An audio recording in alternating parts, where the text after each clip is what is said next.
ছাত্র জনতার আন্দোলন ঘিরে সহিংসতায় গত 18 জুলাই মিরপুর 10 নম্বর গোলচত্বর এলাকায় মেট্রো লাইনের নিচের পুলিশ বক্সে আগুন ধরিয়ে দেয় দুর্বৃত্তরা।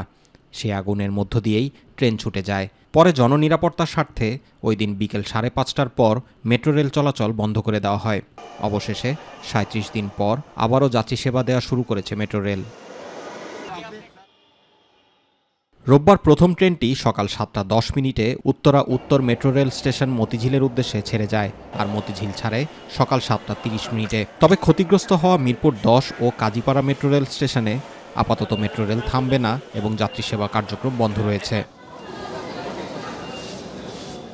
দীর্ঘ প্রতীক্ষার পর যাত্রী সেবা চালু হওয়ায় খুশি যাত্রীরা।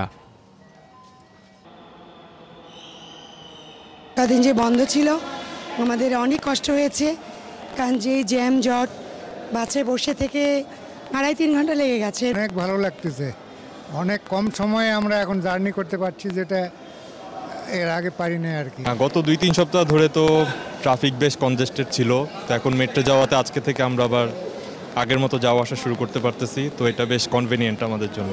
অনেক সুবিধাজনক, অল্প সময়ে আমি যেতে পারবো। খুব ভালো লাগতেছে, আর এইটাই আমার ফার্স্ট মেট্রোতে ওঠা। নর্মালি যেভাবে অনেক সময় টাইম লাগে সেই টাইমটা আমরা সেভ করতে পারি। এদিকে সকালে আগারগাঁও থেকে মেট্রো রেলে উঠে সচিবালয় স্টেশনে আসেন সড়ক পরিবহন ও সেতু মন্ত্রণালয়ের উপদেষ্টা ফাউজুল কবির খান।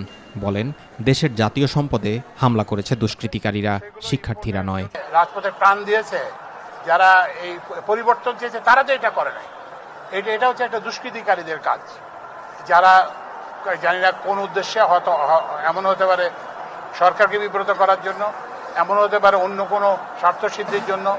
এখানে অনেক রকম স্বার্থ আছে। যে মেট্রো রেল যে চালু হয়েছে, যাত্রীরা খুশি, কিন্তু সবাই কিন্তু খুশি না। জুবাইর রহমান, মাই টিভি নিউজ।